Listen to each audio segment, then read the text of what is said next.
Hey there, and welcome to the Final Fantasy IV Free Enterprise Eblan Elixir League. We have a potion party showdown here in Week 4 between Professor Renderer of Mysidian Comedy Club and Boney of Time Zones Are Us. Both teams 0-3 in the league, but the winner of this one wins this week for the team.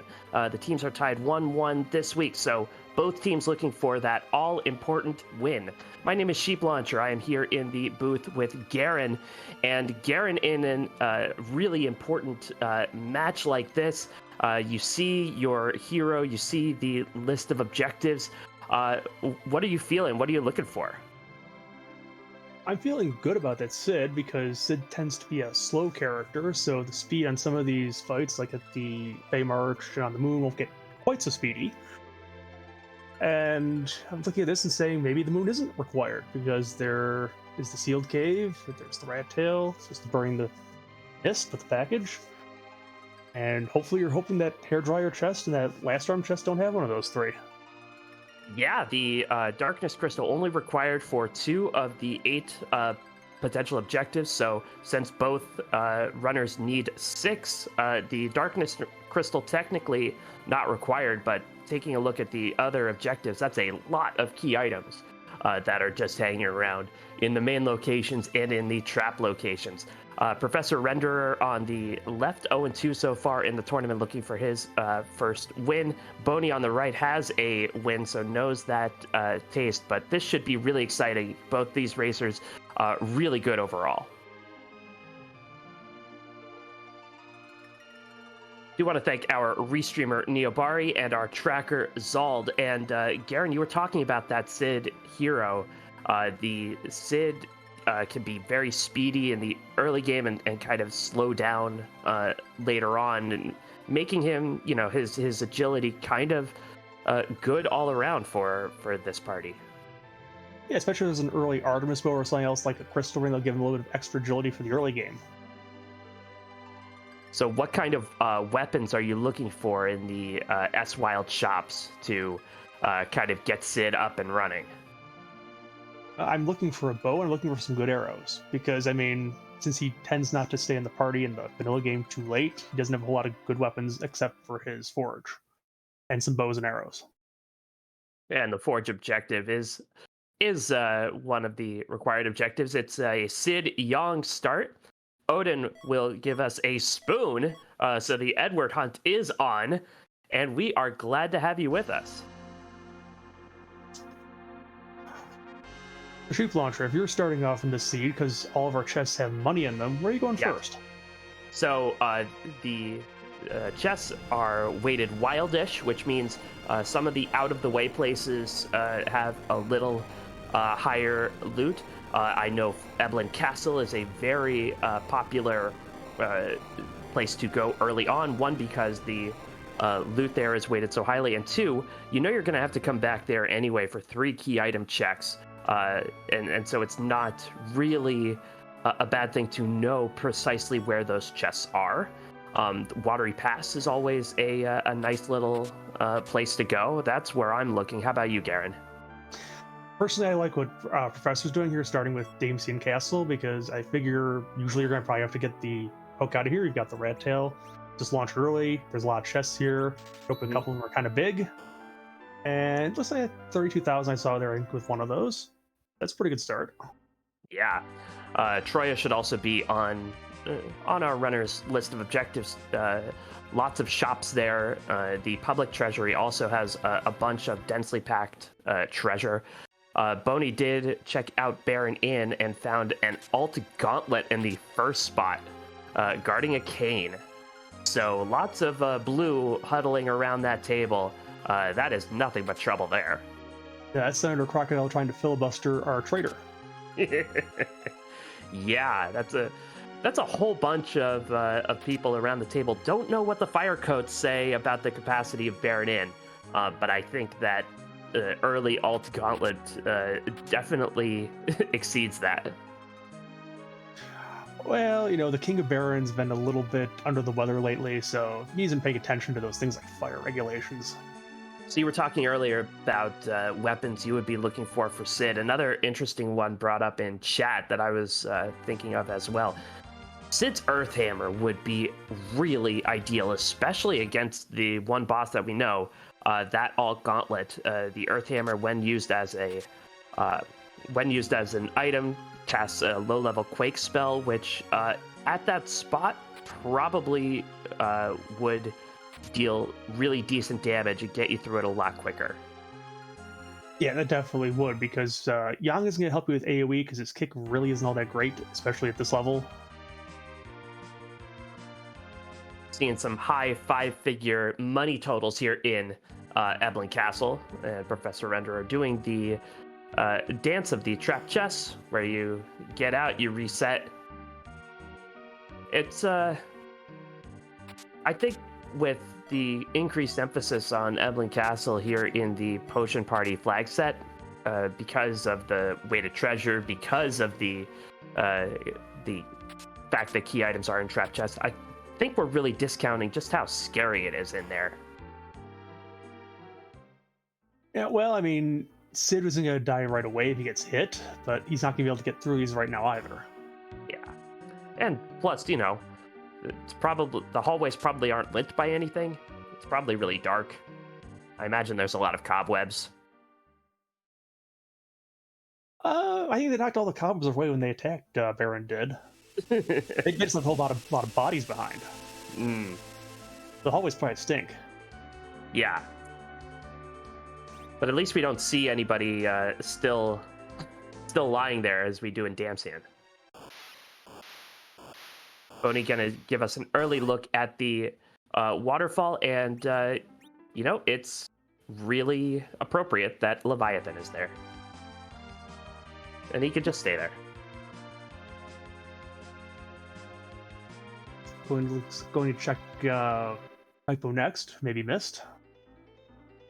So we have that spoon, so the character in the bed might be of some interest to us. Kaipo has also, the shops are wild, so there's no real rhyme or reason to where items might end up, but it seems like anecdotally a lot in this flag set that there have been some really good items in shops in Kaipo worth the trip. Looks like one of the two kids in bed. Is that a yeah, okay. I did not see it. It was a little pixelated on my end. Was the ponytail on the left or the right side? Oh, that was a Yang, sorry. Okay, that was really grainy then, because I thought those were the twins. I thought I saw a Yang. Yeah, that's a duplicate Yang. That means the Sand Ruby is just a shiny rock. Cannot take Yang, even if we wanted a second one. No dupes allowed in this flag set.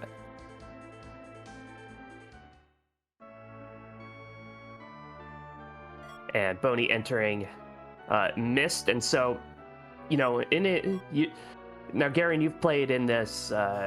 You are in this tournament, and you've been playing some games that, you know, have had some pressure on them. In a seed where not a lot opens up to you early, how much are you thinking of a quick start? What kind of pressure are you applying to yourself? I think it'll be the first race. I heard that problem with the start just was ridiculous. I'm just hoping to find some place to get through, and hoping there's an opening at that point. Are you ever thinking, doing all your shop checks, doing all your treasure checks, you have that kind of ticking clock in the back of your mind, thinking you need to get out of there early? Ooh, mute arrows. No, my strategy is I try to get enough to get the characters I have start with start, and I try and get Hobbs as quick as I can to get a third character in there, hopefully. It's not a dupe. Mm-hmm. And, you know, try to get the characters online. I'll shop as I'm working around the map, but I don't try to go to all the shops first, because I figure I'm going to be getting more money as they go along. So if I find something that I really like, you know, Crystal Sword, there's a Cecil, I don't have 215,000 to buy it, I'd rather wait a little bit. Not always a great idea, but sometimes it works. That is a Porum on top of Mount Hobbs being guarded by an evil wall. Meanwhile, Professor Renderer stopping by Aggert terrific shops in Aggert. Charm arrows, mute arrows, and crystal rings, all for sale in Aggert. And meanwhile, I think Boney had found cat claws in Mist. That'll help that Yang out. And a Starters. start. Yeah. Yeah, we were hoping for Phalum or Rydia, one of the two. Also, glass hats and wizard robes. Mysidian very on point and very on brand.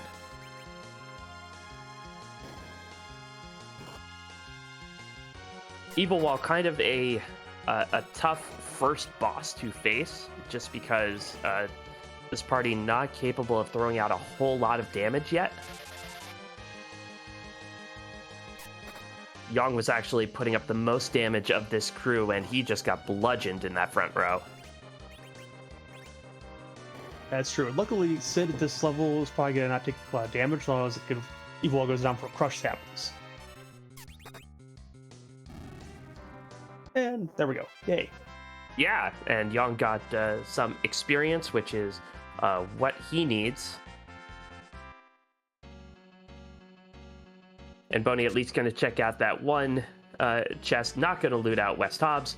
Not enough juice there to be worth the squeeze. No source of exit in this party yet. Yep, although Porum does learn it fairly early, so a few more levels, she'll have it.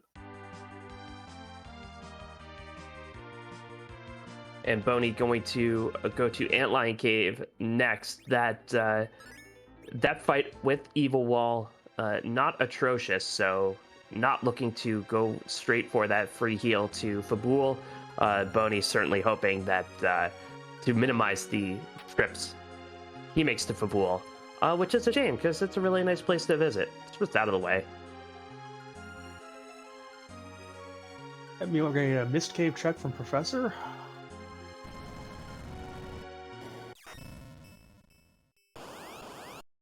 Ooh, there's a place you don't want to see Water Hag if you're a runner, but that means more tough bosses and tough places for us. Waterhead can be kind of tough depending where he is, though. That's true. No free boss. Without the free boss flag, it's like if he's somewhere punchy, it's like that's gonna be not fun.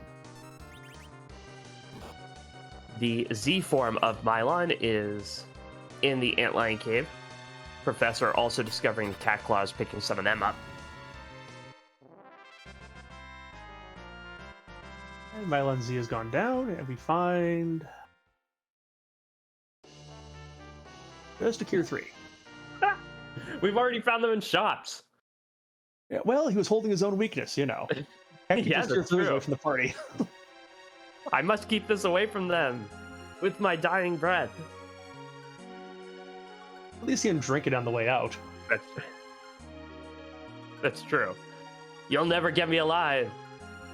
Glug, glug, glug, glug, glug, glug. But Boney walks out probably more for the treasure he picked up on the way down than for anything else. Yep, meanwhile, it's also easy to stop by Fabul now and accept the double dip at least.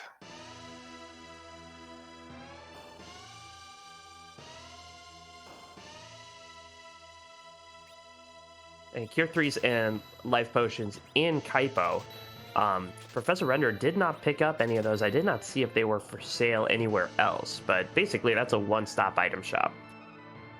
And yeah, Professor confirming that that is a Yang in the bed. Yeah.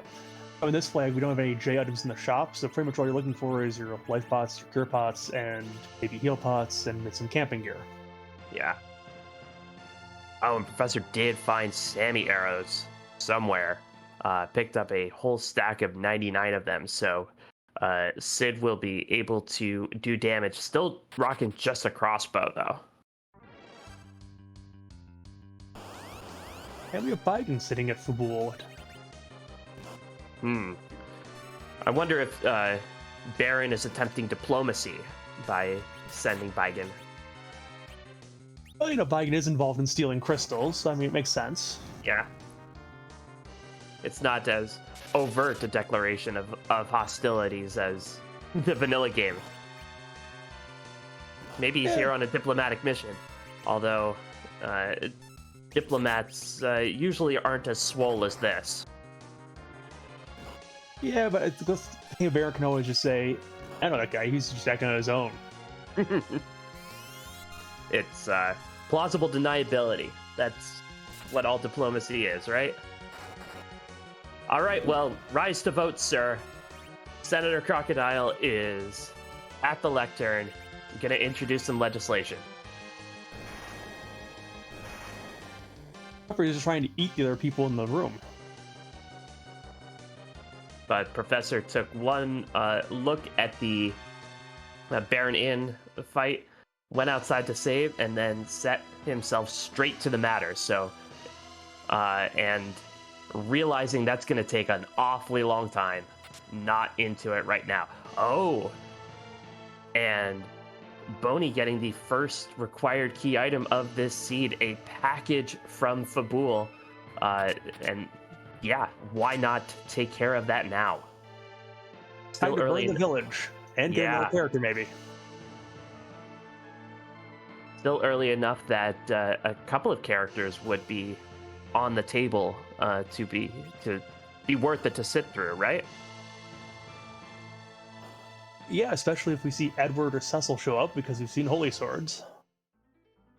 Yeah, Edward with that spoon, Cecil with Holy Swords, always available in these seeds. I might even sit through for Palom at this stage. Or a vanilla radio would be good too. If there's usually a Levy or a Bahamut sitting around, they blow things up in this flag set. Yeah, Rydia's really... this flag set has really shown what Rydia can do. It's really good to see. And that's where Professor found those Sammy arrows in Silvera. Also, X-Cals and Ninja Swords for sale in Silvera. You know, S-Wild doing its thing, but putting all the good stuff in really out-of-the-way places. Yeah, but at least they're mostly on the overworld. They're all hidden in that hook shop. That's right.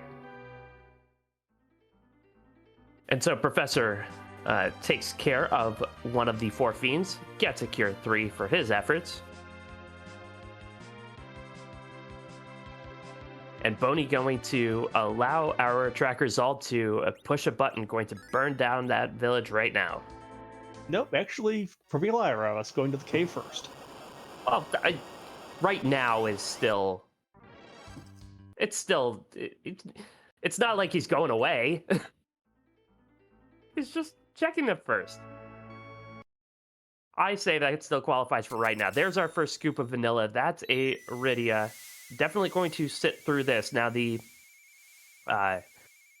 objective is completed as soon as the village burns down. You do not need to complete the rest of the recruitment of the character in order to get this objective. However, if you ever want to go back to Kaipo, the second half of it will kind of automatically trigger. And because you only have to burn the village in this case, sometimes people leave it till last because you have to sit through this cutscene if it's the last one. Yep. So we'll see if Boney decides to wait it out. Even at these levels, that Titan not enough to dismantle this party. But it is enough to change geography.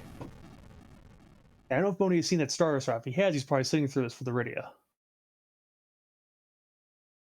Yeah, I don't think Boney has been to... I believe it was at Agert? Oh no, Mysidia is where the Stardust Rod.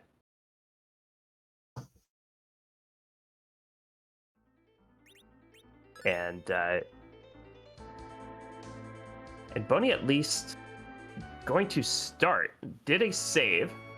I think is going to check the package boss at least. Doesn't want to miss a demist here. But that save tells me that he's not interested in recruiting Rydia to this party.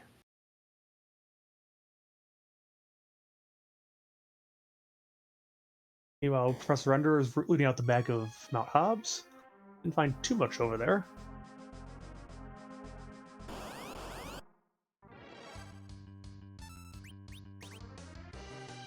And the King of Baron has sent a computer after us. All right. So Boney is going to take on this fight, and I did just realize another reason he might save. Wyvern here would ruin your day, and make you sit through that cutscene again. So, but yeah, Boney wants Rydia in the party. Says black magic, gimme.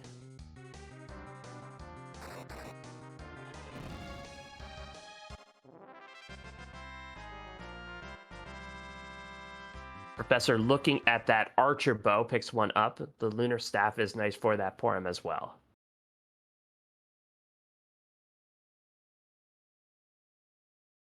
Archer bow definitely an upgrade from the crossbow. Not in name, but in, the rest of the statistics.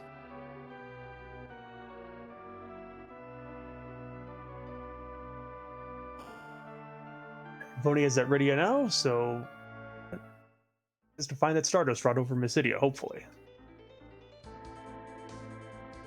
Yeah, haven't seen a really good summon available for her yet. Odin for Sail and Fabul. The Leviathan, Ashura orbs are available for sale somewhere.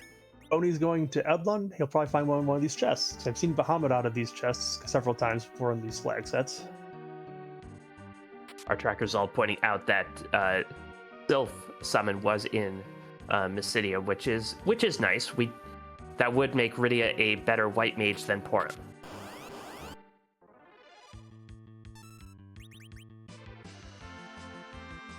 And Boney going to be the first to take on these trap chests. The Staleman Skull, the first up. This is where that Earth Hammer for Sid would be absolutely critical.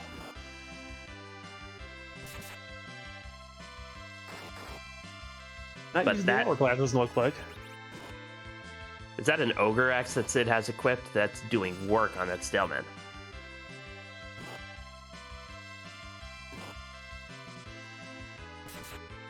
Professor taking on Baigen as well. Not going to have an issue with this. This is actually a really good spot for Baigen because the explode phase, you don't really mind it as long as your characters get EXP. You get a free heal at the end of it anyway.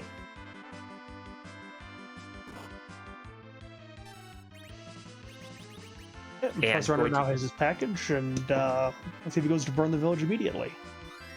I do like how you save the king gets injured in the battle somehow, and then you immediately loot out his chest for whatever money he has there. Like, I'm just gonna take the change off your dresser on my way out.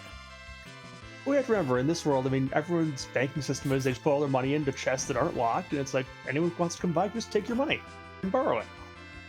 Yeah, that's the financial regulatory system. Ooh, and Boney takes a wipe to those skeletons. Yeah, a tough first chest. When you go into Eblan Castle, which of the trap chests do you want to see first? If I have mute arrows, I'd like to see the ogres first. If I don't, I'd probably like to see that one, actually, the Staleman and the skeletons. Yeah, but even that, it can be tough if you're not fully equipped, and if you just get a little bit of bad luck, which I think Boney did. That's true, but I mean, it's why we do put 3 hourglasses in their kit to start with, though, so they can stop the time on them if they want to. And then they'll stop attacking and give enough power to get through them. Yes. Although I personally like to keep an hourglass for some of the later trap chests, because hair dryers are an excellent grind if you get to the moon early enough. And Professor going to go through the first part of burning down the village. At least we'll see if he wants to recruit a young summoner to his party. And it looks like he's going all in on that. And not interested in carrying her around comatose the rest of the seed. and Boney getting some nice life glitches off on the Mad Ogre. So this Mad Ogre is muted and stopped, and also charmed. And dead. And now dead. Rough way to go out. But both Berserk and Exit now on that Porum. Boney's in business. It gets rewarded with a Moon Veil, which would come in useful in some of these fights. Yeah, I have seen so many fights in this tournament for which a Moon Veil would have been the perfect antidote. It's on these flags, it's my favorite thing to find from the Pinktail, for example. So it's really nice to have one early on. Usually I've ended up getting mine from the Feymarch boss, one of the two of them. Usually the boss would have been perfect to have been used on.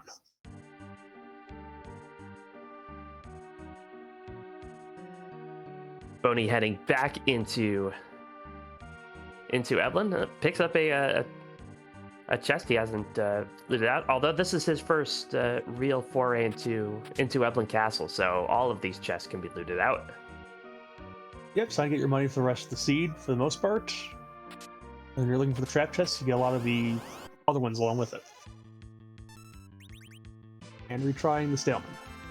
Yeah, a few more levels, Berserk on that Porum. This fight should be smoother.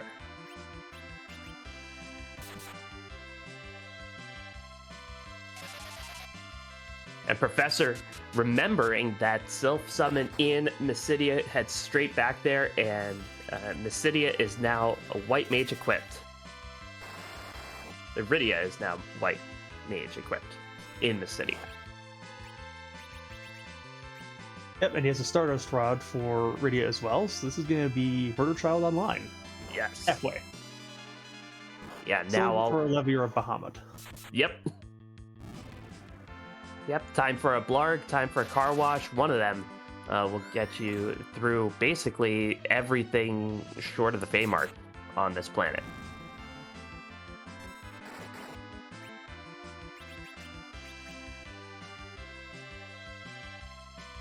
And Boney leaving those 3 skulls up, the same as his last fight here, but having a little more luck here, does want to keep that Rydia alive if he can. Not a ton of EXP here, but every little bit helps. Give Rydia some HP so that she can survive some of these fights.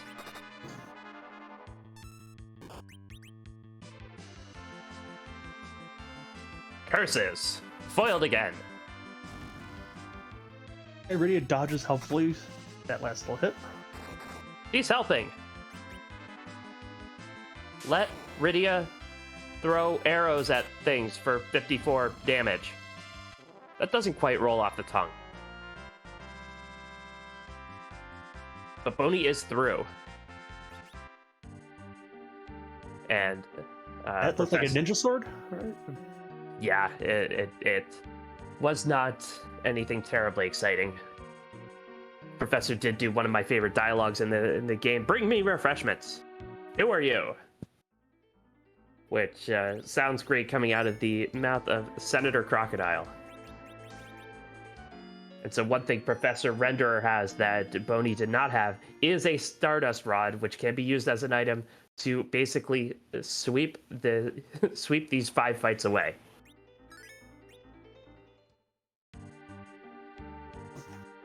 A restreamer Neobari saying it was a Masamune from that chest, which is nice if Edge shows up. Buddy, where are you?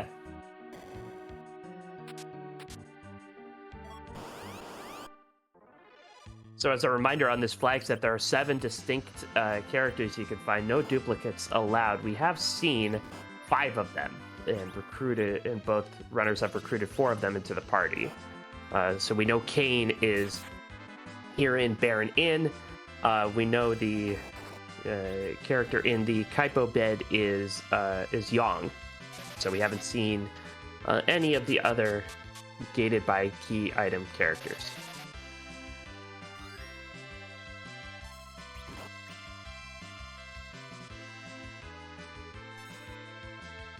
Boney doing the Black Cat and Lamia strut.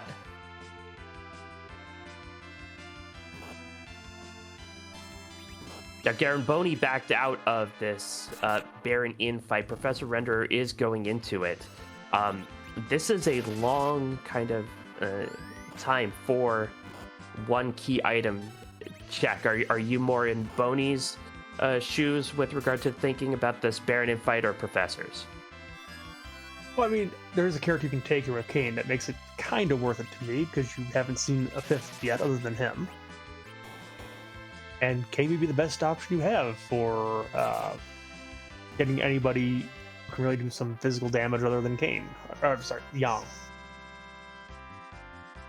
And I don't know if I've seen any Kane weapons. Hello, Darkness Crystal from the Black Cat Lamia chest.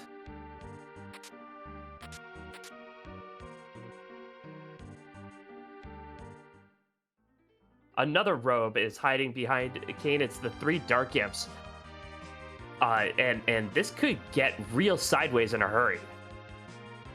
Ally violating the fire codes. These guys are punchy here if someone's in the front row and not having any armor on.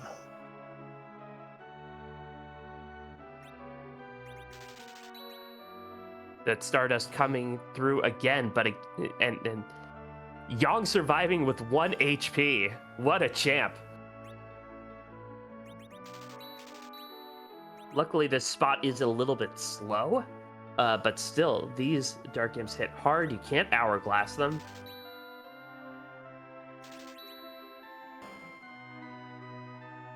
But Professor's going to whittle his way through.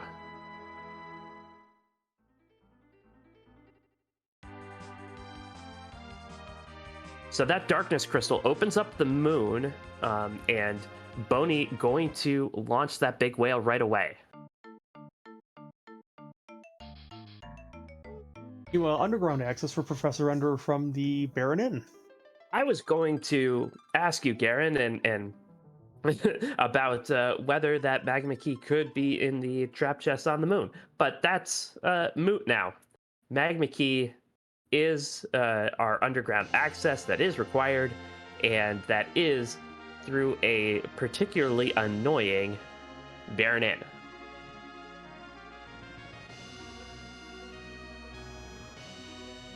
Yep, and we do have to go underground because we have a bundle of objectives underground, so gotta get there sometime or other.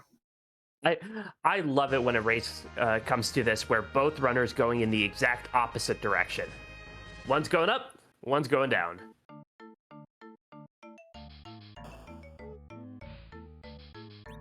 And we hope there'll be a good reward for the character on the lunar dice up on the moon.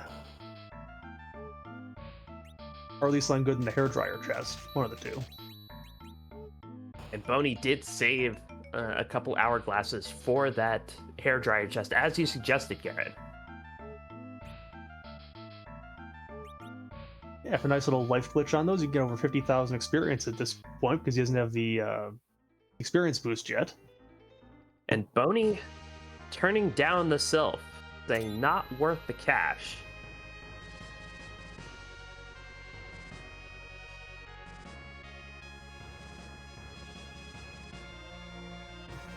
Professor wants to stop in Troya before heading underground. Don't think he's been there yet. And because the shops are wild, there's nothing particular on the moon shop. It's a nice defense for that Kane, though. Yeah. And elixirs for sale. And Assure is for sale. If Rydia wants to keep playing White Mage. And camping gear in Troya.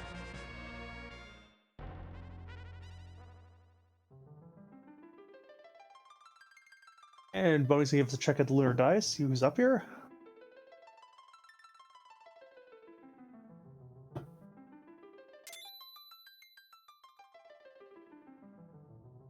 There he is. All right. So we've seen quite a few ninja swords. Boney has a Masa all equipped, all ready to go. So that edge will slide in very nicely to this party. Yep, nice to do is buy a whole bunch of drain spears. There you go. It's very possible to do. And also, we have a spoon.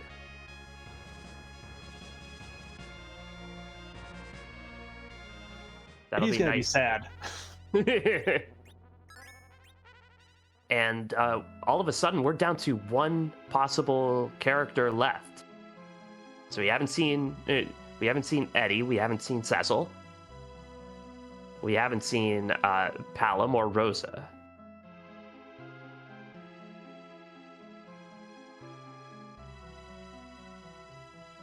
And we see, I think, a type of guard over here in Cave Value. It sure looks like it.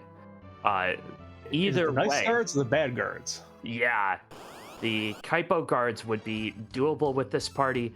Baron Those- guards would be ooh, ugh. That's ugly there. Yeah, Because So- with the with the boss bit on, you can't mute those, you can't code them, and they're gonna be casting spells on you every time you attack them. very much so. Yeah, they do not respond to your ringing of the mute bell or any other muting spell. They do move quickly at that spot and they hit hard. Yep, because the game was programmed where this fight wasn't supposed to actually attack you physically at all, so they gave it tons of strength. Yep. Makes perfect sense. Yeah, this attack power goes to 11.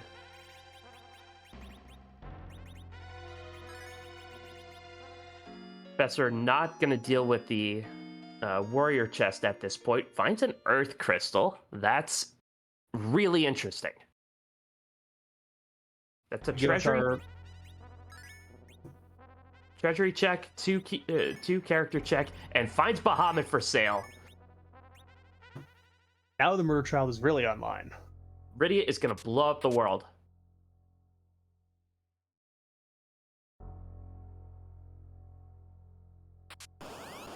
And Boney looking Professor for that hair Davis, dryer check. Yes, to go check ahead, if these Garrett. are Fey March and Sparkle and either Ruby or an Elements. Yeah. So a whole lot of uncertainty. The one certainty there, don't want to mess with that right now. There's not really any fight that I would feel comfortable with this party at this level taking on right now. Come back.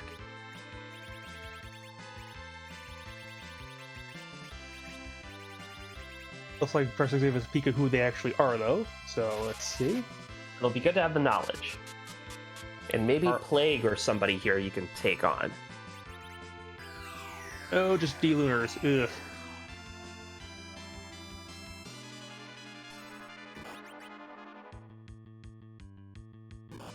And Boney going to take on that hairdryer chest.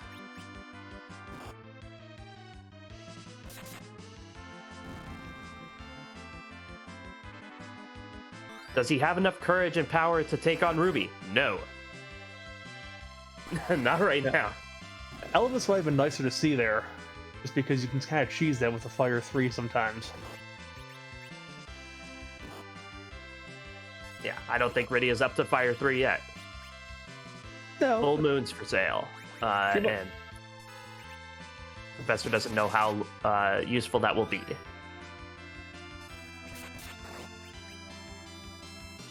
Go, Ninja Shirt, go, Ninja Shirt, go.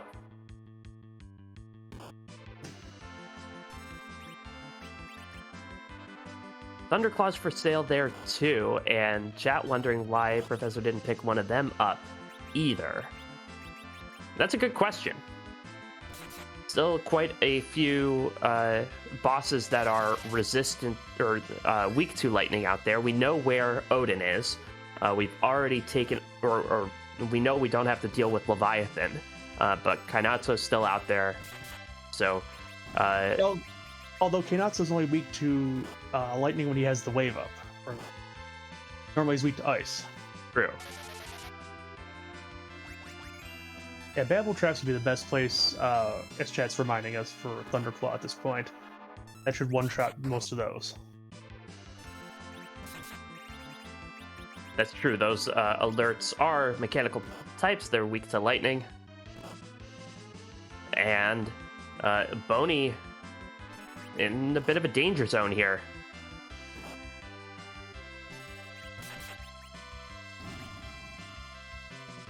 Down to one red hair dryer.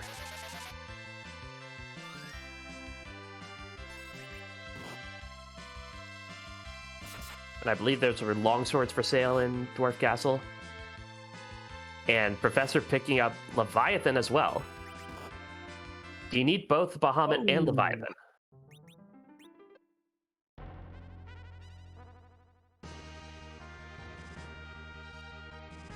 And that's a tough way to go for Boney. In a rubber match, trying to get your team the first win. He still has hourglasses, really just doesn't want to use them apparently in this in that fight. Ugh. Now gonna go take on that last arm chest.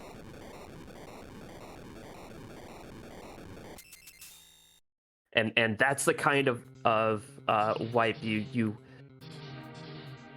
sunk a lot of time into it. You weren't expecting the fight to be as rough as it was. That can make you feel really behind. We'll see how Boney responds here. You got Milo and friends sitting in Dwarf 1. They're just gonna get blown to smithereens at this point. Yep, I think a Blarg child is going to Blarg.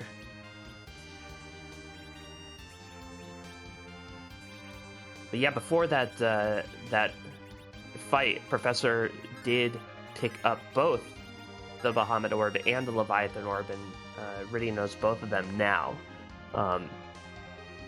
Garen, do you see a good reason to take on that Leviathan Orb after you already have the Bahamut? Is it just for the MP savings?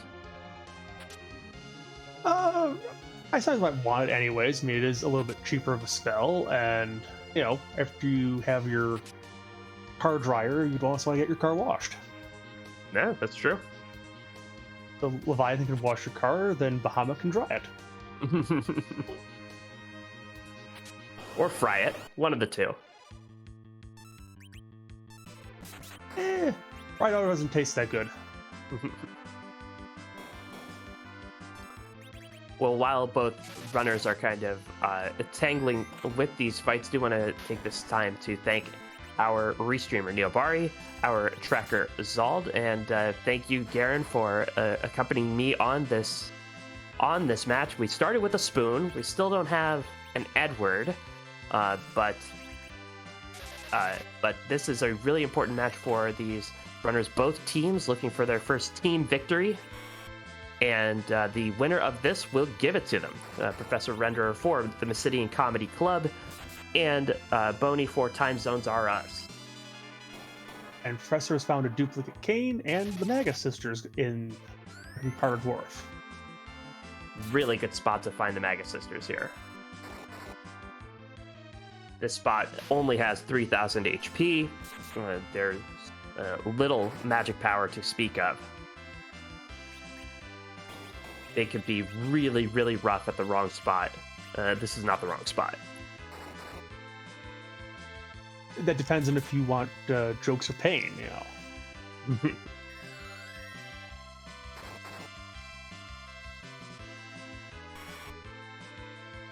Really effective use of the Sylph spell there. Sylph doesn't care about walls.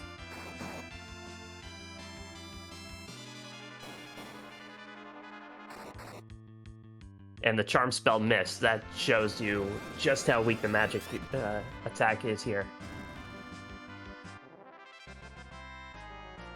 And looks like Boney is through that last arm trap chest. Get his reward, which is Rat Tail. That's what he needs. That's required, yeah. So it turns out the Darkness Crystal is required. Moon not completely haunted.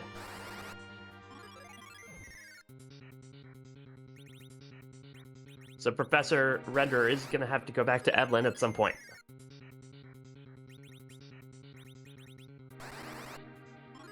And you hope he doesn't forget about it, because occasionally when you go this long to seed, you can sometimes forget that you were in Eblan once, and you didn't get the trap chests. Yeah, and that's really important to kind of keep that in mind. Have that on your tracker. Where you've been, what trap chests you've taken on. And Professor has found the crystal. Now we can fight Zeromus. Isn't that great? Unfortunately, Zeromus is actually on vacation right now. And he also finds the adamant. Half of an objective. Yeah. Yeah, Zeromus is still up there. We can talk to him. But, yeah, not required to fight Zeromus in this flag set. The first runner to complete 6 objectives wins the game. The game. Yep. Well, Boney back down on the blue planet knows that the magma key must be somewhere he hasn't checked on the blue planet, and that leads him to Baronin. I think the only other place you'd be looking for is that first trap chest on Dot or Cheeky Demas somewhere else. Yeah, that's true. And nobody has gone up to pet a dog yet. And Professor setting up the pan check. Not going to check the trap chest here in the Sylph Cave. And the Sylph Cave trap chest check has kind of divided runners in this tournament. What do you feel about Sylph Cave trap chest, Garen? It did actually help me win one of the races, so I'm neutral towards it. I mean, it is a time sink. It's not great if you don't have the right agility setup, which normally in this flag set you're not going to. With Sid being the anchor, maybe from a crystal ring ninja hat on Rydia, maybe she goes first, gets on off. Or if you have, if you had Quake Kid, you get him to get a Quake off or something like that. But you do have the mute bells to get through your ghost, so maybe it's not so bad. Seeing strong dislike towards Sylph Cave and chat over here. Yeah, it's just there's a lot of it, right? And it does seem, even if you get one key item from it, it's still 7 checks for it. And a lot of annoying bosses. But Professor is... I say most of the time it only has actually 1 key item on average, so... Yeah. And in this case, since we've already seen the rat tail, it really can't block us with more than 1. That's true. But Professor is doing the keyless tower check instead. Ooh, and this Bahamut only going to target that alert, I think. I don't think it got the target off the flame dog. So, not a big deal, especially now that the flame dog is asleep. But just taking a little bit of time. Let Rydia hit things.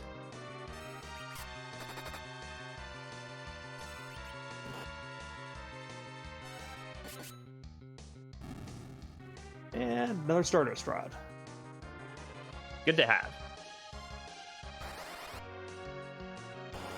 Can Edge throw Stardust Rods? I don't think he can he? No, unfortunately, really you think you can because it's just a wand. He doesn't let you do that. Probably can't throw it straight is why he refuses to do it. I feel like they would have a little bit of a whip action. It's probably more something like the wands just don't let people who aren't wizards and witches actually bother to hold them. I don't know. So Professor only did the 1 chest check, not going to complete the whole tower. Instead going to chase that Earth Crystal, and we're getting a treasury check. And Boney has his magma key in the meantime, and trying to rob Troya.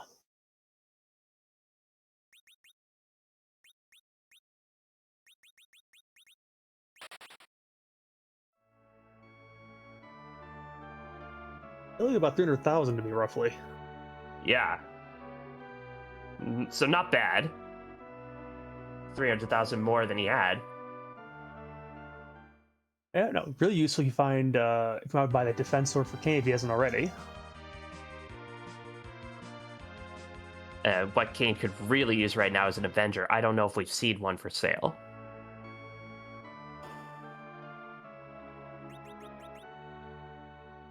And Professor definitely going to try and pet a dog on his way up. The Flame Dog chest is one of those checks. It certainly seems, anecdotally, to have the goods a lot in this tournament.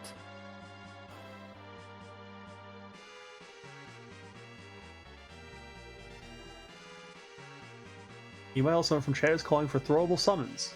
That sounds like it could be fun. That's a different game. That's Pokemon.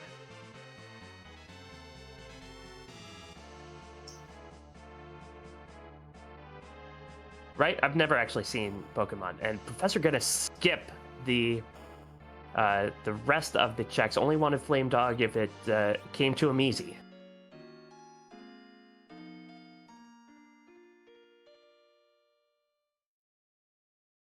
And so with K-Trap, these kinds of decisions, they can loom large. We will see. It's a pain in the neck to Nope, to go back to those places. All right. Yeah, that would just eat me alive if I left the chest behind. Yeah, I mean, you're already here. It takes very little time to check it. Yeah. Well, it depends where it is. And the Flame Dog chest has a tendency to hide. Yeah, but on the other hand, you're also doing the thing of it's important, which is also saving a lot. I mean, not that Flame Dog's probably gonna kill you here, but we had some unfortunate times in this flag set with people taking some really bad wipes and they haven't saved in a while. Yeah. Especially with Wyvern being around any corner. Yeah, it's just a cat claw in this chest. And we already have some of those. But good on Professor for checking it.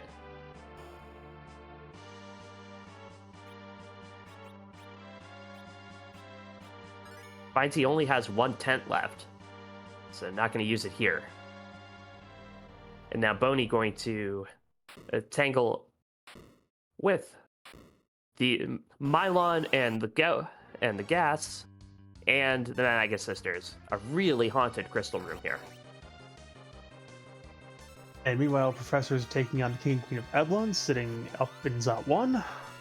This won't be that difficult because all they do is cast Fire 1, Fire 2 here, even though you actually have to kill them all the way.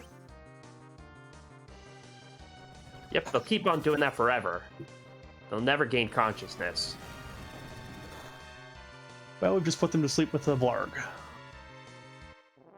At least Professor doesn't have Edge here, so Edge doesn't have to see that.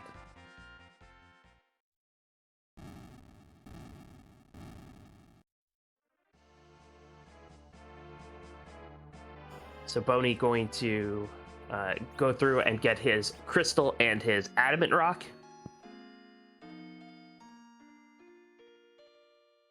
And so yeah, Professor going to go through this earth crystal. It's possible for the key item here to lead him on another chain. I think at this point, if there's a chain item, you gotta go chase it. And we see a vanilla Kane here on Zot 1, a first Zot character, and see who he's taken captive. No, Ryman, but Boney does not have Bahamut yet. Bahamut was, I think, in the Fey March. That's right. And Boney has not taken a trip to the Land of Summoned Monsters just yet. Just a bunch of dupes. Yeah, Kane tied up a Karate Man. Pretty good of him for this time around. Yeah, it's good to have Karate Man tied up if he's under the spell of the King of Baron. That would be a good time. But yeah, we went up this entire way only to get duped, and here is Wyvern. The slowness. And Wyvern's special of the day is Powder. Oh! Kind of disappointing. We just actually saw that in a very recent race. Well, it is allergy season. So everybody gonna sneeze for a bunch, but ultimately very, very tame. Yeah, it just blinds the party, and you get a free rest after this, so not too bad. And why? Oh, that's not enough. Oh, oh no! Professor trying to do the swag blarg against Wyvern, but Wyvern counters all summons with Mega Nuke. At least you saved after the king and queen. Yes, that was good. But yeah, you can't. If you're gonna cast, if you aim at the king, you best not miss. And Professor didn't miss, but it didn't do quite enough.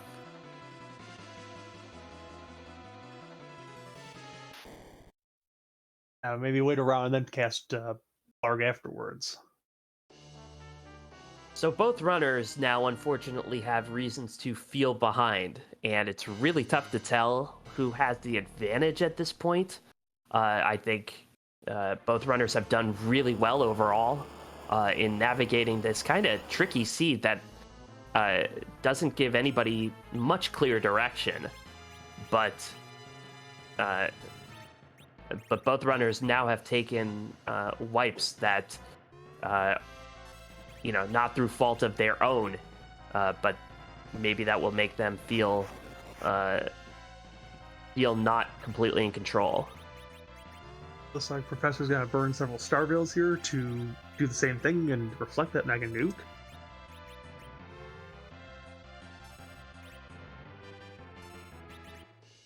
Yeah, a lot of Star Veils up, but Professor knows that Bahamut is the most damage he can cast by far.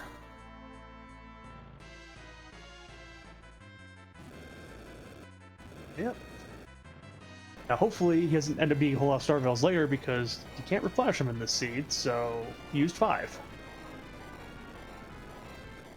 Yeah, Star Veils not available for sale like any J item. The SYL does not include J items at all. And Rybon in chat pointing out could have accomplished much the same thing with a Chocobo summon. Any summon would have countered that Mega Nuke, which really was the coup de grace on that fight. Yeah, although since Edge is in this seed as well, he goes maybe steal Star Veils later on if he finds Edge and takes them. That's a tower key. That's a key item. That's a chain. So we'll not be resetting out of that probably, and it's probably going to drive him back to that tower to finish it. Boney checking out the wares in Tamra, meanwhile. Tech rings for sale and Dragoon armor. Picks up some of each. And there are the Arty arrows. Alright, buying a lot of those for bow wielders. That sounds like a blockbuster movie. Nicolas Cage in Bow Wielder. I better if I said Bowmaster in that case. And Sheila has a pink tail. Not the tail Professor's looking for. No. And still no hook around. Where's the hook gonna be? Yeah, it'd be really bad if it's in the hairdryer chest. Oh boy. But it looks like Professor's gonna actually give us a check of ordeals, see if it's here. At 57 minutes, our first check of ordeals. No Tella. No Cecil. No Cecil, no Fu. So really no reason to go up ordeals. Unless you have that sinking feeling in your stomach that the key item you need is here. And Demist is still at large as well, so that's 3 more opportunities to check to see if there is a dragon. Well, there's just a Dr. Dialogue at the first spot. I know doctors don't make house calls anymore, but this seems like a strange place to have your office. Boney encountering the warrior's chest, trying to run buffer enough to get an Hourglass 2 off. Because Boney did not float and is at 1 HP and does it. Well done.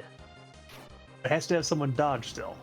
Yes, because all of these warriors have their actions queued up And doesn't dodge. So he will survive this. 2 dodges. Porum says, is that dodge? Let me show you how. But now has plenty of time to bring everybody back up and to take care of these warriors. Leviathan will do quite nicely.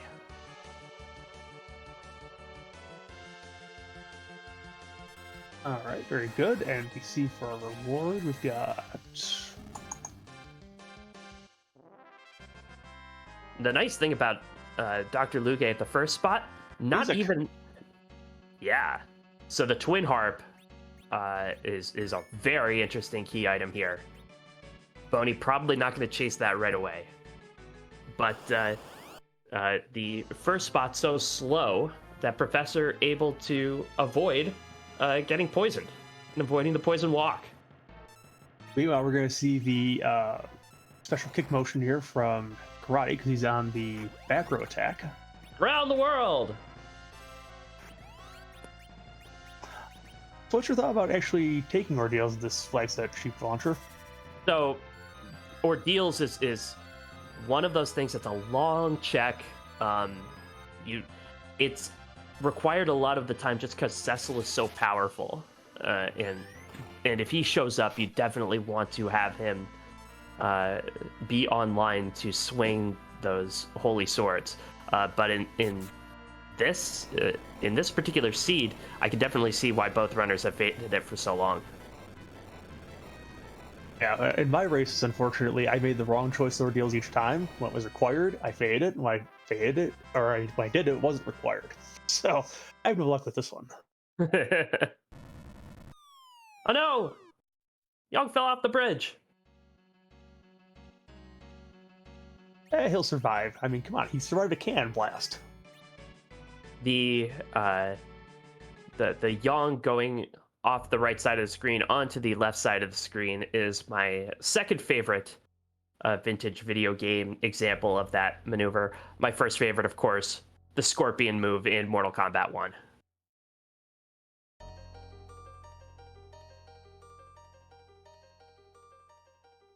And so Professor will get a key item here in the Just change a glass room. helmet. That's bad. So I guess we know where Mysidia gets its supply of glass helmets. They mine them from Ordeals. And apparently it's the other Dark Knight giving us right in the mirror room here. Ugh. Oh man, I've been to some of these comedy sets where the comedian is talking to a room of just like one person. Like, oh no, I feel so bad. Feel so bad. Yeah, I'm not sure why he's not resetting out of this. I mean, he's seen that there's an item here, and NCD missed on the way. So we have seen 6 characters. So 1 is still at large, and we haven't seen the Baron spot. We have not seen the character at the end of the Giant. So Cecil could still be out there. So that could be a reason why Professor is going to wrap this up. And Ebla Cave as well. Boney tangling with this Ruby, by the way. And that glare heading right through him. Has to take the reset. As I go back and maybe try the other one. Professor using another Star Veil here, and gonna wish he had that one back, I think. The magic power here not strong. Sid has plenty of HP to take on at least 5 of those spells. So probably not the place you want to use that precious resource.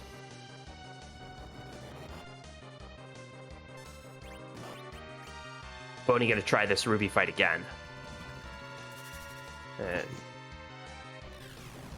Ruby is out to punch and chew gum, all out of gum.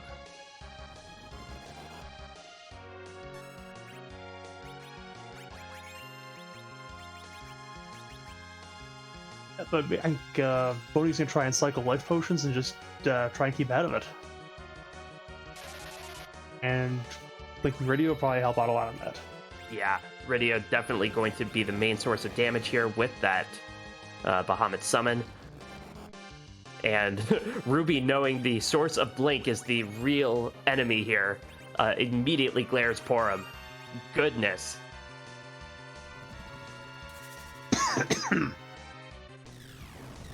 And so that Bahamut will go Blarg, will do quite a bit of damage. Gonna need, what, 3 more of those? At least about two or three, I think. And now Professor's going to start ascending the tower. 6 key item spots in all with that tower key. Potentially 7 if D-Mist is lurking here. Yeah, we already saw one of the chests on his first trip in here, and that was a blank. Yeah, we know the Darkness Crystal is not here. The Darkness Crystal not strictly required. Well, it is strictly required because the Rat Tail is in the last arm chest. But the rest of the objectives very key item intensive.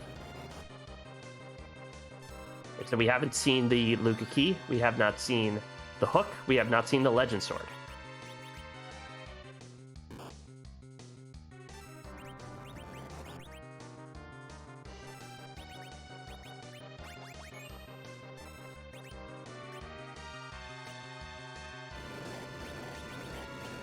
The glare from Ruby there, a pretty kind target there.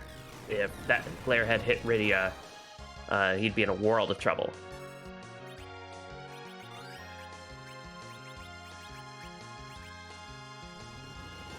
Professor just gets an hourglass here from the second alert. He's done 1 of these checks, now has 2 more to go. I should say he did 1 of the checks earlier, so completed the second alert check and is now on number 3.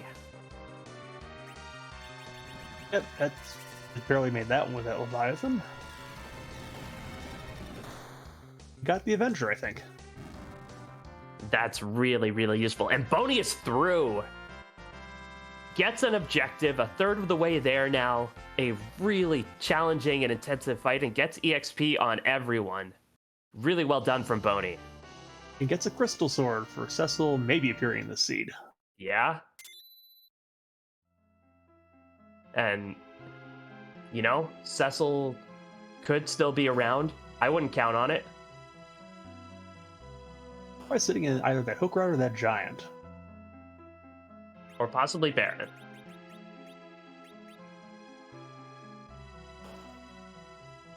What do you say, Garen? Do you assert your dominance over the seed and sell that Crystal Sword?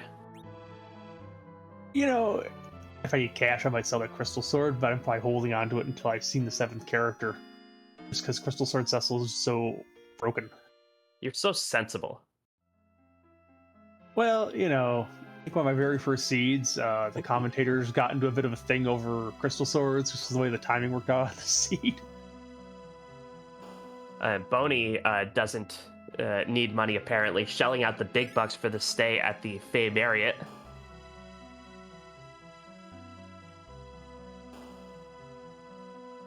And Professor just got a life staff from that 3rd alert chest. Immediately slaps it onto Porum.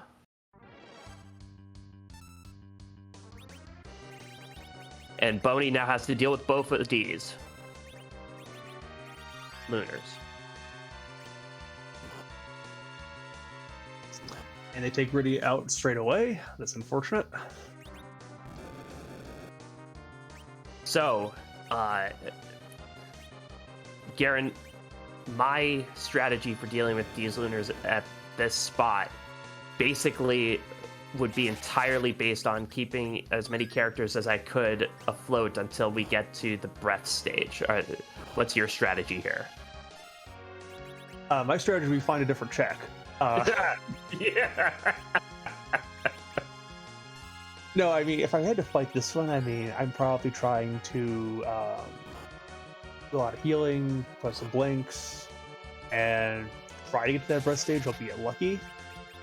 And because the thing, if Varga's ready, I think they heal themselves a little bit after that, so kind of his diminishing returns.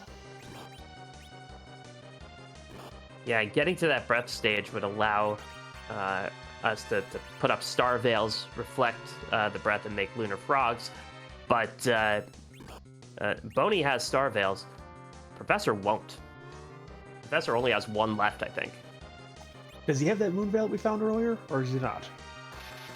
The moon veil, I believe, was in Eblan Castle, and Professor hasn't been back there to check the trap chests. But we know he has to go back there at some point, otherwise he's not going to be able to finish the seed. Yep. And Boney does get the lunar frogs off. And now it's time to just roast them to a crisp. You ever had frog legs? I had what the fair is called frog legs. I don't think they actually were, though. So how sketchy was this fair? I mean, you know, it's regular old county fair, but, you know. The super sketchy is what you're saying. Yeah, it's super sketchy, you know. It's like anything they can find, and just throw it in the fryer. It's like, here's fried food. Enjoy. I heard they're really good with sauteed with a little butter and salt. I'm still waiting for fried water. I've had fried Coke. I'm sorry. It's good. No, you basically you do a funnel cake recipe, and instead of the water in the funnel cake recipe, you do Coke, and it's quite enjoyable. Shaved years off my life, but yeah, it sounds like diabetes on a stick, basically. And Boney is through. That's the third objective for Boney. What a riveting fight, though. And get silent staff for that. Yeah, and right now I'm sure you want to give me a bonk with that silent staff. But did you notice at the top of the tower, Mom Bomb vanquished Dark Knight Cecil, which means Dark Knight Cecil's on the hook route, not going to be required to fight in this seed, and I'm sure that's a huge relief for Professor.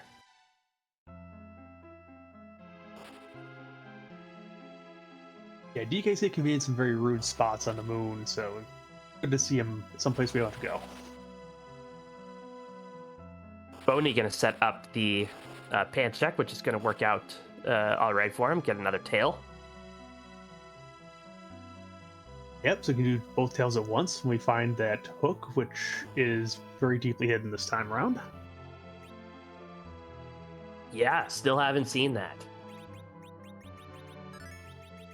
And Mom Bomb feeling real toasty. Very nice fight for Professor. Mom Bomb not threatening at this point, but does have a bunch of HP. And finds the hook. Wow. And guess what? Keyless Tower could have been the play.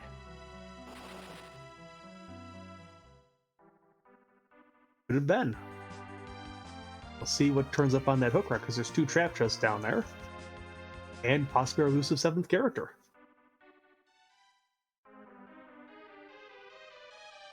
So we know where everything our runners need to complete the seed is. We don't know where the Legend Sword is. We don't know where the Luca Key is, but we know that the Dark, where everything else is to complete the other 6 objectives. Yep, and since Boney's going up into the tower now, he's probably going to be in go mode if he gets to the top here. Yeah, very. Very true, and probably going to make his way all the way to the top because he's doing Keyless Tower. Probably not going to stop at just the trap chest. And first, it's going to show us what our item was from the cannon room. And this could get real interesting if it's another required key item here. Give Professor a couple of outs.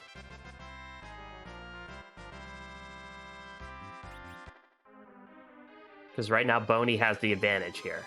Luca That key. is a Luca key. Oh boy, it's spicy. And he looks like he's going to turn that Luca key right away. Yeah, a big shortcut to Professor. It's a boss fight to be avoided, either at the Masamune altar, Cave Bahamut, or King Queen if he doesn't want to deal with one of those. But yeah, Because we know one of those moon fights is pretty rude with that Iron Guard sitting up there on the cave value spot. yeah, there aren't too many bosses in the sealed cave that would take longer than potentially the Masamune altar or the Cave Bahamut fight. And as Chad has pointed out, it also means you can get away with not doing the last arm check. So let's go back to Eblan at some point. That's right.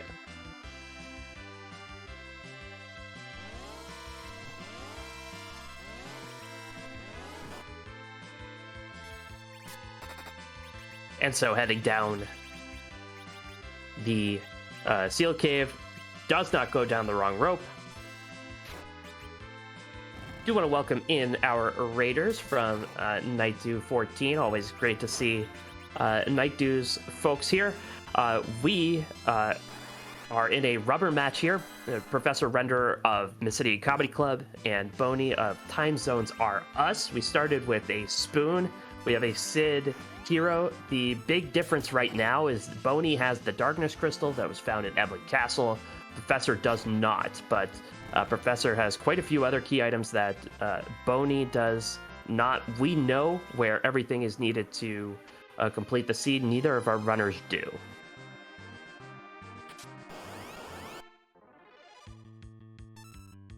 Octomam here, fine. It's fine.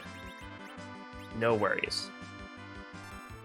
Yeah, this is pretty free with his levels right now, and Octoman's gonna get a bit slower as he starts losing tentacles, so this is fine.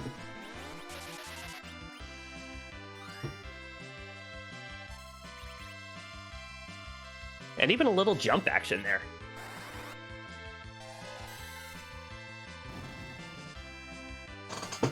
Always nice to see Kane doing what he does best. Stabbing people in the head? From above. Betrayingly. Traitorously. That's what he does best.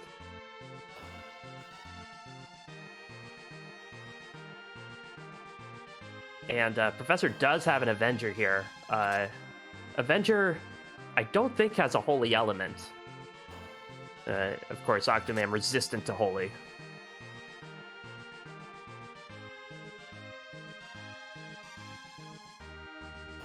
But should be through shortly.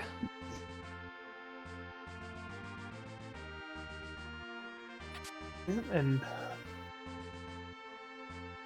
Boney's still checking chests. I think he's checked. Oh, this last one has... No, it does not. I think he forgot how many checks he made here. yeah, this is the last one right here. I don't think it had anything in Okay. it.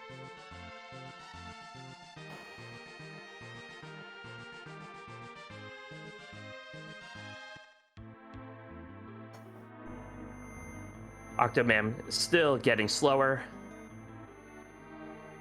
But Professor not having any issues with this at all. This spot very, very fast because Evil Wall gets a lot of turns. But Octomam does slow down with each limb you hack off.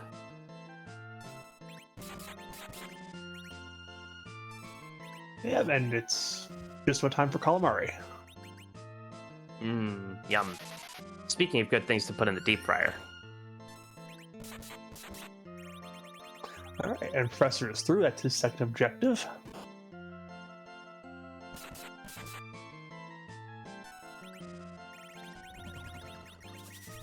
And of course, no key item here. Professor's already grabbed it from the back of Dwarf Castle. It was an adamant rock. So, sealed And cave it's not working out for some reason. Yeah, it does have warp on. Oh, I did. Rydia did not have enough MP to warp that, I don't think. Oh, wow. Okay. Gonna use a cabin to get Rydia back up to full MP. Too many Bahamut's.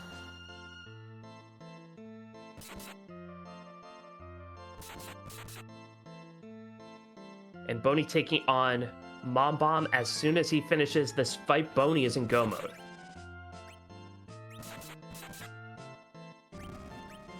Or possibly Oh No mode, depending on what's on the moon. Well, we know Baron Guards are at Cave Bahamut, which are not going to be fun. Have we seen ribbons in this flag set yet? Or the seed? Oh, I don't remember seeing any ribbons. That would be really helpful for that particular fight. It sure would. Ribbons protecting against status effect as well as giving Bafo defense.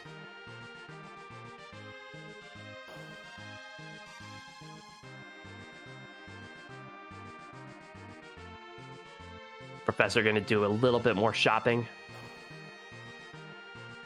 And he could have used those ethers a minute ago.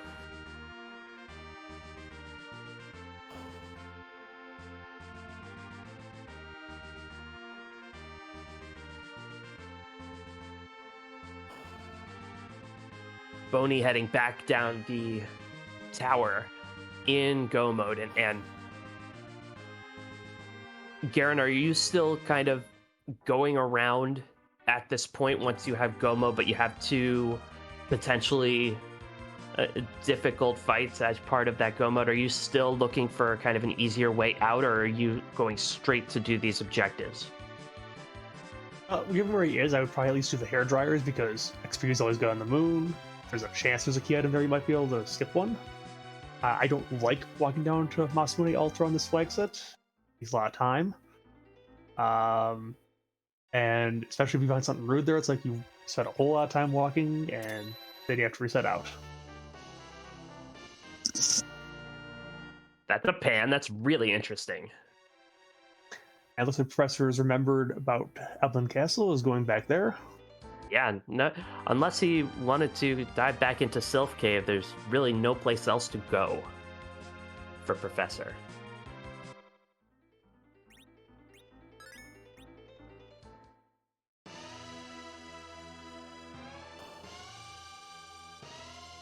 And question in chat, does Boney have the Luca key? No. Luca key was a result of the tower key, which Boney doesn't have either.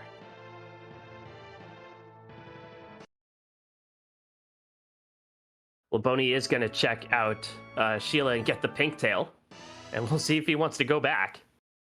Nope. Okay. I'm surprised he didn't go and bonk Yang first, then go check it. He has both checks in there, but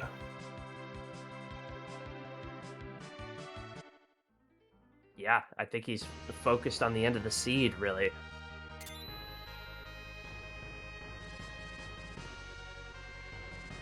And Boney does have... he has more than 10 already, actually. I think he has 11. He has 11 key items, yeah.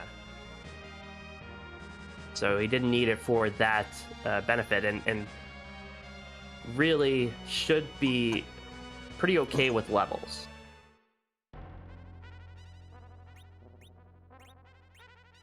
And going to Cave Bahamut, not going to... or at least making a save out there. Wants to take a nap first. Really important. Get your sleep.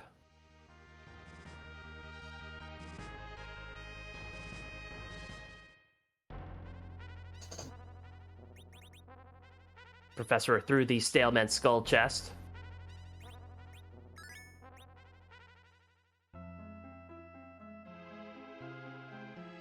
And just has one more check here in Eblan Castle, which will be the check that will give him the Darkness Crystal. And he's probably gonna feel very behind when he sees it. Yeah.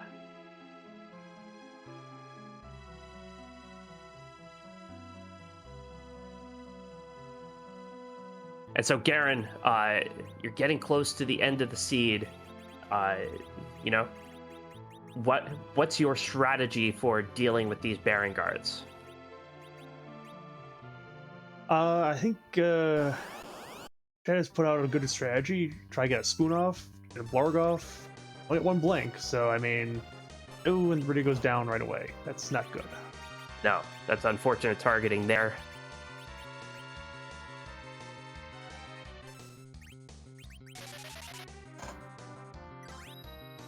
But does get a blink off on Horum. Yeah, and you can't really berserk one of the punchers here because those counter spells will come out and they will instantly kind of nullify whatever advantage you have. But it might be worth it if you had someone with like a rune axe or something like that. You could just wail away from the center spot, and it might be worth it. I don't think we've seen any rune axes in this one either.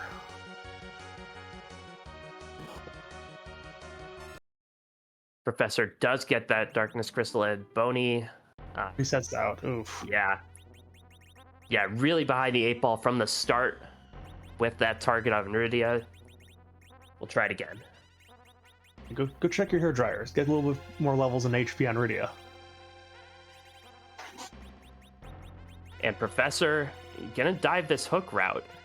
Take on the trap chests here. Check the shops, check the character. One character still outstanding. We have not seen Eddie.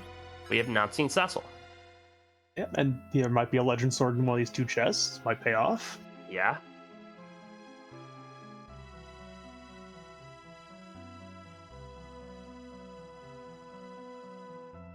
Still shopping for either twos. I was going to give these guards another try. Third time's the charm. A Dragoon Spear for that cane. And Professor says, yes, please.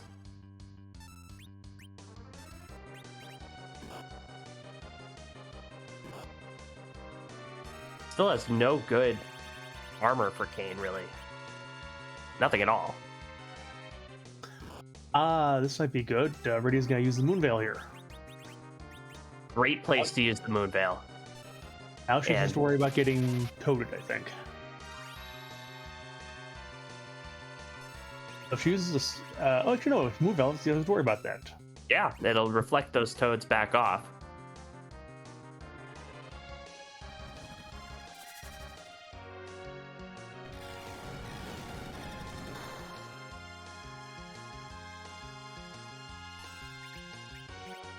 And so, Professor running into the Stalemen. And now it's Rydia against the world. Rydia plus a Moonveil. And Rydia's going to win. Yeah, Rydia has a Blarg monster on her side. But these beefy guards standing up to two full in the face Bahamut's. They're always on duty. Gotta stand up to all these sorts of things. Yeah. What are they guarding here in Cape Bahamut, do you think? I just thought it was actually one of the things like a legend sword, but I don't think they can, this flag set. No, they can't. Just an apple. Well, in the tree in the center of the Garden of Eden was guarded as well, I suppose. Fruit is important to be guarded. Yeah, but it's also caused a lot of wars. I mean, have you ever talked to the Greeks about that one? But that is an objective as well, and Boney just needs one more. I think our tracker is actually offline, so we can't really mark it there.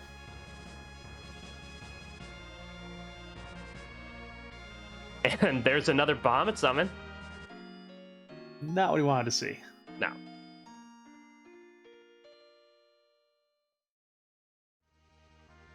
But Boney going to take a nap and then take the long walk to the bottom of the lunar subterrane. And what awaits him is glory, or maybe a really nasty fight. Well, there's no gauntlet here. There's no DKC. What would be really rude here? Valvalis would not be fun. Vanilla Ogo Pogo would be absolutely rough. Yeah, because unlike a lot of bosses, Ogopogo counter that radiant blarging with his own blaze. Yeah. Kainatsu could still give some trouble. Yeah, and we see that Professor just found another Dupe Yang in the hook route, so looking at our 7th character was either at Baron or probably behind the Giant. Yeah. But we'll get those Mad Ogres. Pale Dim at this spot would be super annoying. I don't know how threatening it would be, but we would hear a lot of do-do-do-do-doos.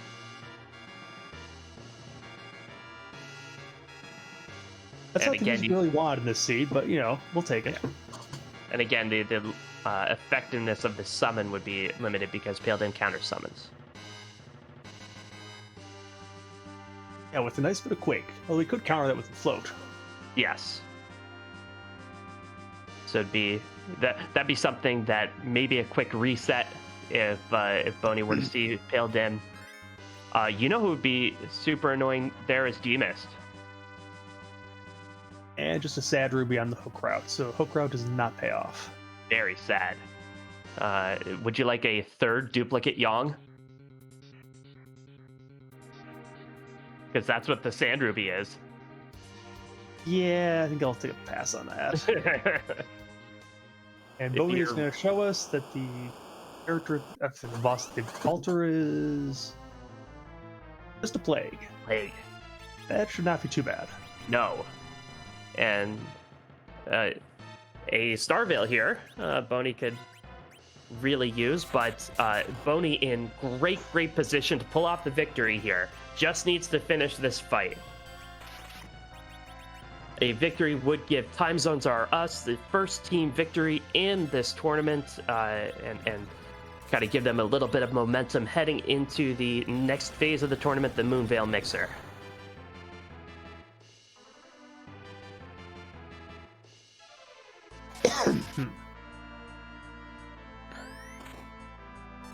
And gonna try and berserk everybody. Not sure if he's gonna have time for that before these timers are out. No, if everybody is berserk, yeah. If you get enough berserk action going on, everybody's trying to get into the queue, so to speak. The timers never actually resolve, never actually run out, but not able to make that work. That is because time does not have priority in this particular game's programming. In the real world, time stops for no one. In Final Fantasy IV, time has to wait in line like everybody else. Well, actually, time just keeps getting cut in front of all the time. That's the problem. Yeah, not assertive enough. I wonder if we'll see the attempt where he tries to reflect the count onto Plague and then just lets it run out on Plague. It does still work, even though we have the boss bit on. And trying to disable one of his own party members here. That edge does go down. Professor finally gets his moon edge. Has been going without an edge for so long and will take him over Kane.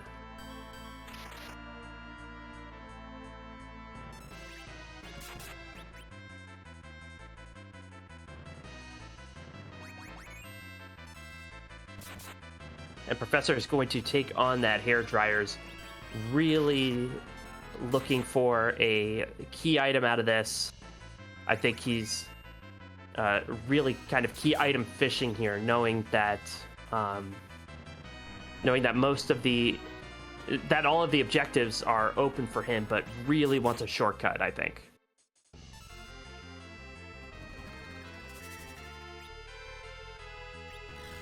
Now, unfortunately, it looks like Boney's got the hang of this plague fight, so Boney's gonna have time.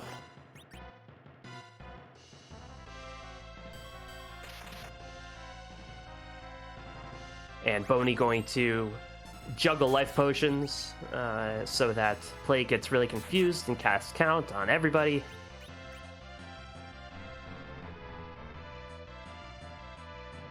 It's just really easy to confuse Plague. Well, you know, he is just a floating eyeball. Probably not a whole lot of brains in there. I mean, the eyeball connects directly to the brain through the optic nerve, right? That's how anatomy works? I've never had dissected a floating eye, so who knows?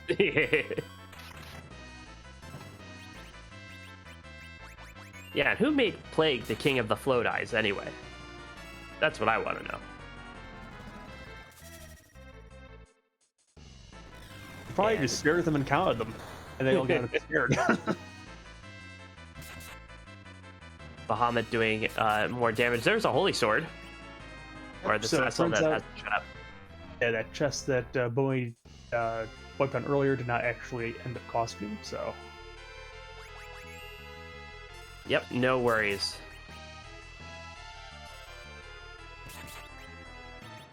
And I think Professor is resigned to the fact that he's got 4 tough boss fights ahead of him. And another trip to the Fey March. Yep. Now, Boney has had a win in this tournament, but his team fell short that particular week. That is GG for Boney. Yeah, it'll feel really good to have the second win of the tournament be the first team win. Boney just has to get through all this dialogue and get a white shirt. And Boney has won the final time of 1:34:59. Time zones are us. Gets their first win in the league, and we are joined now by Boney. GG's. GG's, thank you. So that was a really interesting seed. It didn't seem to give any clear direction. How did you find navigating the seed? Yeah, I very much, like the moment I saw Sid as hero, I already expected some shenanigans. That's just my experience when it comes to maybe a Sid or an Edward, those types of heroes where things don't tend to go the way you'd want them to. So yeah, initially I found myself just following the regular path up to the point where I got Darkness Crystal in there, and I was like, okay, am I just gonna go Moon, try Hair Dryers, hopefully good Lunarian, at which point I started to feel behind because I liked the edge, but then I was unable to kill the Hair Dryers. I'm like, oh, this is not going too well. I was like, all right, let's try Last Arm. Last Arm took a while. From that point on, things just kept taking a while, right? Just missing that power. So because of that, and especially seeing the Magma Key in Baron Inn, I was like, oh, either I'm way behind or I'm just eking by. I wasn't really sure. At no point did I feel, especially after Moon, comfortable in terms of my pace, how things were going. I was just happy that once I was able to get to King and Queen, that I was able to do that relatively okay. So I had a little bit of hope, but all that time I was thinking, where's that last key item? I need one key item. I'm not in go mode just yet. It took quite some time. So pretty much all the time that I finally found myself on the moon, I was just like, okay, I'm way behind, it's gonna be dot done, or I am in a good spot, but I don't know, so I'm just gonna keep going. This seed was a lot of stress. Yeah, especially you had a few unfortunate wipes there on a couple different shaft chests, and it looked like you were almost getting through them, and then all of a sudden at the very end, you just get that unfortunate bonk. No, exactly. It just it's especially those early wipes and knowing that I could have gotten this key item like 10 minutes ago. I could have fought this battle 15 minutes ago because I, to a certain extent, do have a certain way of routing. But it's it's just tough when you just get so close with hair dryers, get so close with just trap chest and Eblan. Those types of things very much just eat away at, okay, I'm not feeling too good. I'm not in the, feeling like I'm in a lead or, in position to be competitive. Because obviously I don't know where Professor is. So there's that uncertainty. But all I can do, and it's especially true for whenever I commentate for Trackmania, I often see it. Somebody makes an early mistake. But the worst thing you could do is not drive anymore. Just keep driving. For all you know, your opponent could make a mistake later on, and you have an opportunity to overtake. So that was just the way I was playing. Just the mentality through that, despite the fact that I wasn't feeling too strong until I got Bahamut. I was okay around Bahamut time.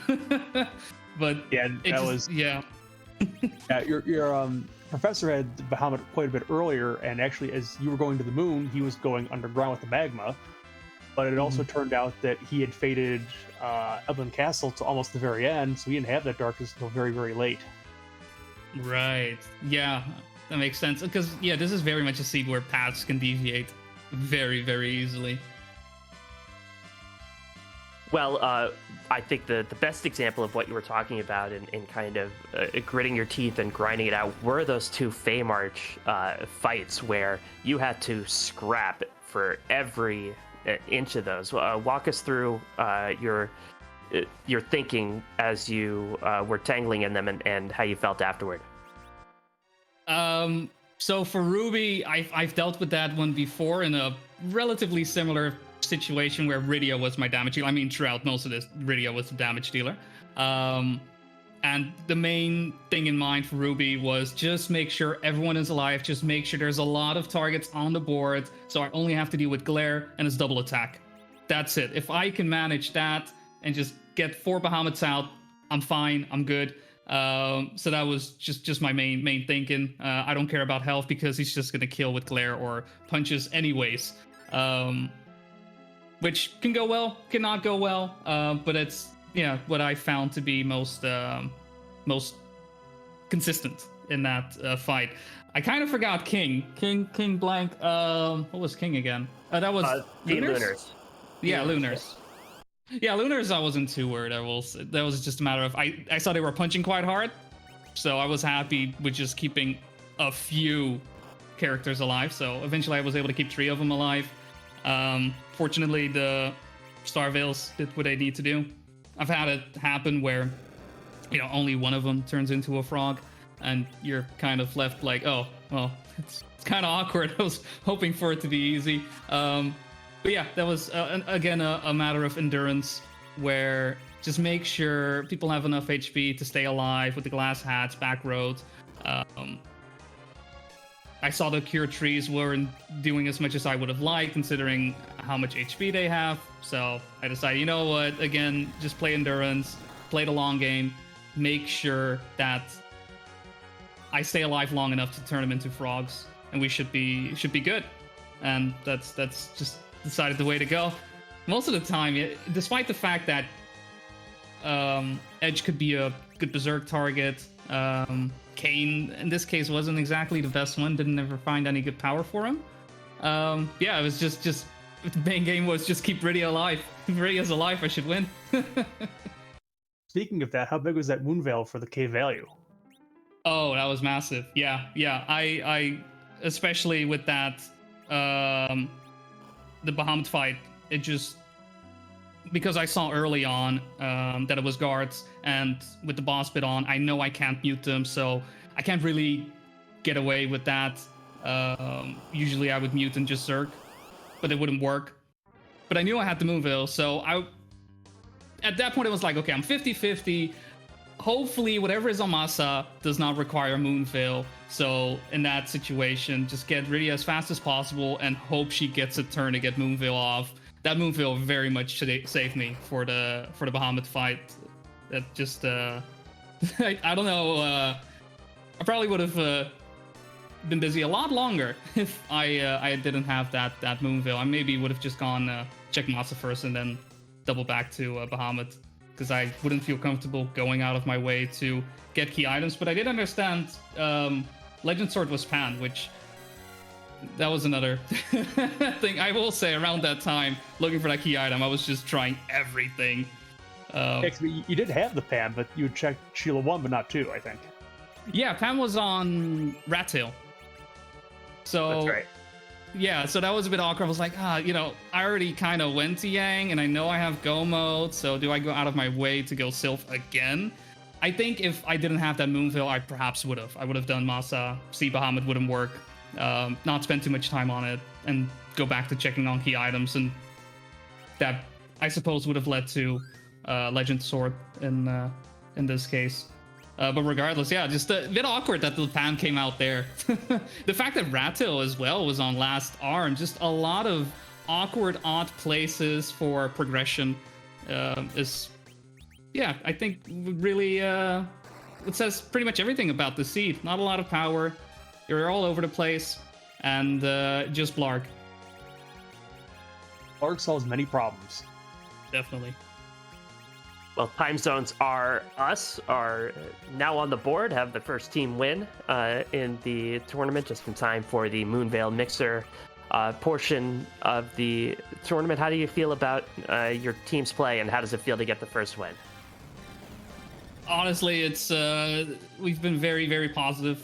In general, it's been it's just a shame we weren't able to close it out just yet. So I'm very happy that this week we're able to make it happen. Everybody it's been doing phenomenally, and I'm happy now pays off, and we're able to convert those good vibes into a W. I mean, everybody it's sometimes the seed goes the way the seed goes, and I know Arif has been getting more and more confident throughout the tournament. Alchemy, still working towards those wins, and Poitrak is our big shot, I suppose to call it, because he's good. Yeah, I don't know. I was just waiting for it. I knew it would come, and I'm happy we were able to do it this week. Just good stuff. Overall, how'd you like the Potion Party flag sets, and how are you looking forward to the Moonveil Mixer ones? I really like this flag set. The philosophy of looting with items versus money feels a lot different, where usually I would find myself in a situation where I'd say, just one more chest. Instead, I'm just looking for a set amount of money, and then I'm gonna go shopping and have a good time, find good things, hopefully, alongside not setting up a grind along that way is an interesting way of taking it. You've got the power that you've gained through your checks, through going for objectives, and that's what you're gonna have to do with it, which makes these fights on the moon a lot more interesting than compared to doing your D machine or doing your sirens or whatnot. So that obviously will come back now with Moonveil Mixer. I haven't put a lot of time in just yet on Moonveil side, but that one, the flag set, is a lot more traditional in my eyes, at least for me personally, where I'm like, yeah, these are the types of things that I know and love, and it will be good to see Z again. I will say I have missed all the Z sprites throughout the Potion Party, but regardless, a fun way to kick things off in a different way, and a different approach to playing Free Enterprise. Well, Boney, a very good race from you today. GG's, and congratulations on the win, and best of luck down the road. Thank you, and thank you for hosting us and commentating. Thank you for all the good stuff. Appreciate it. All right, have a good rest of the afternoon, and best of luck on your future matches. Thank you so much. Have a good one. Bye-bye. And Boney in first place with a time of 1:34.59. Professor did get through that D Lunar's fight, and he joins us now. Professor, GG's. GG's. So that was a really kind of formless, shapeless seed, and that the seed kind of didn't tell you where to go. How did you find that? So I was weighing my options at the end of the D Lunars fight, and I kind of came to the conclusion that, well, Sylph Cave would have been too much of a time commitment. The last arm was way too out of the way for me, and I was gonna fade the harp. Those options alone, like those are like way out of the way. I was hoping that the warrior chest would have had something for me, at least something to keep myself just to keep myself going a little bit further. But it just didn't yield anything, and then that's kind of where I was like, I'll try to keep going as much as I can. See, it's fine. I'm not like, I didn't do anything that I felt was bad. I did correct correct course on Wyvern, because I had the plan in mind. I completely forgot about the Mega Nuke counter. So I'm like, okay, that's fine. I'll just wall up my party and I'll just let the Mega Nuke take it out, because that's pretty straightforward. I don't think I couldn't think of anything that, in my mind, I did anything bad. Like, the seed was fine for me. Boney just did more stuff that I don't know what I could have done to better than me, I guess. I don't know. Well, I mean, the only real difference, I think, was that Boney got the Darkness Crystal pretty early and did check that last arm chest, which did unfortunately have the rat tail in it. Yeah, I did hear about that, and I was never going to get that. Because as I mentioned, it was kind of way out of the way at the time. So Yeah, and the rat tail also had the pan, which guarded the legend sword. So that was, yeah, that was doubly gating. But you're right, Professor. You did have a lot of positives in that race. You ran a pretty good. You ran a pretty good race, and in fact, your Baron Inn in particular was Baron Inn was a designed to be a kind of a time suck, and with you and the Stardust Rod, you made it look very, very easy. Yeah, the Stardust Rod definitely helps with that fight, because I recognized that the Football Gauntlet on Baron Inn. I was like, okay, I know firsthand this is gonna take way too much time. So if I can find something that make it faster, then it's perfect. And lo and behold, Radius showed up, and I had Stardust Rod, and I was like, okay, cool, that's perfect. I'll go back to Baron Inn and see what I can get the cane. And yeah, I didn't do too terribly for what I did. Yeah, hearing about the fact that Legend Sword was Rat Tail led to Pan, which led to Legend Sword. That is kind of unfortunate, because that does mean that, as you mentioned, it was double locked, and the loam was like, yeah, I was not getting that Rat Tail anytime soon, because considering how late the Darkness Crystal I was. Yeah, nothing I did bad. It just so happened that Darkness Crystal came out early for Boney. Nothing too. I'm not fretting it at all, really. Yeah, that's just random gonna rando, you know. Yeah, rando's gonna rando. That's all you really gotta do. Just shake that off and go on. Hopefully, TJ Joel will be able to help get our first overall win. I've been mostly just kind of doing individual wins in my mind, because that's been our driving force, really. Zeke's a really good player. I like my team. These flags are really fun. I love the unconventional nature of the flags, using some of the flags that we don't typically use normal flag builds, and just it overall comes out to be a fun little experience just for me. So I think Rydia, by some margin, was the MVP of this seed. How happy were you to see Rydia at the package check? I was like, okay, that's actually a good find. I can make use of this. I saw Sylph. That was like, okay, I'm immediately picking her up. Obviously, I'm gonna keep her in the party because of Sylph. And then when Bahama came out, okay, then that's like, okay, she's permanent, straight up permanent. and that's the fun thing about this flag set is just that if you party members that usually don't stay in the party for too long, do have some merits.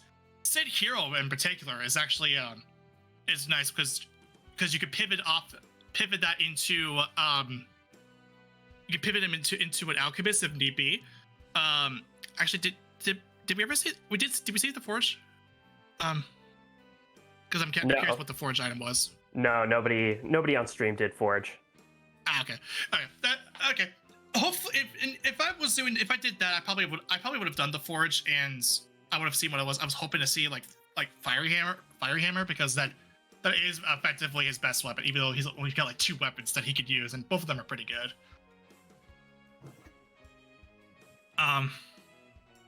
Although well, you were, hammer is better. Yeah. You were saying how much you enjoyed the Potion Party flag set, which we've enjoyed as well, but we're moving on to the Moonveil Mixer flag set. What are you looking forward to there? Oh, just going back to what we typically do, just with a little bit of a twist, obviously. Z fights obviously are the best thing, and I'm a little bit out of practice with my Z fights. I'll have to practice that a little bit more, but it's just also the fun thing is that the objective types, the ones that you just, like that chat absolutely loves, like Fane, like the Harp, Gold Bez, Football Gauntlet, all that. That's always the one that's in any given seed, it'll be a fun one. But in having them all being required, that means, well, now you gotta do them, and on top of you going for the Z fights, and yeah, it'll be fun. It'll be a fun flag set to go through again. Back to form. Well, we are really looking forward to it as well. Garen, any final questions for Professor Renderer today? No, I think it was, like you said, a pretty good race from you. Just that the checks just didn't go your way this time, unfortunately. And Yeah. I'm sure we're looking forward to seeing in the Moonveil Mixer flags get some team wins going there. And yeah, just good luck in the future. I think Yeah, thank you very much. Yeah, and as you said, Rando's gonna rando.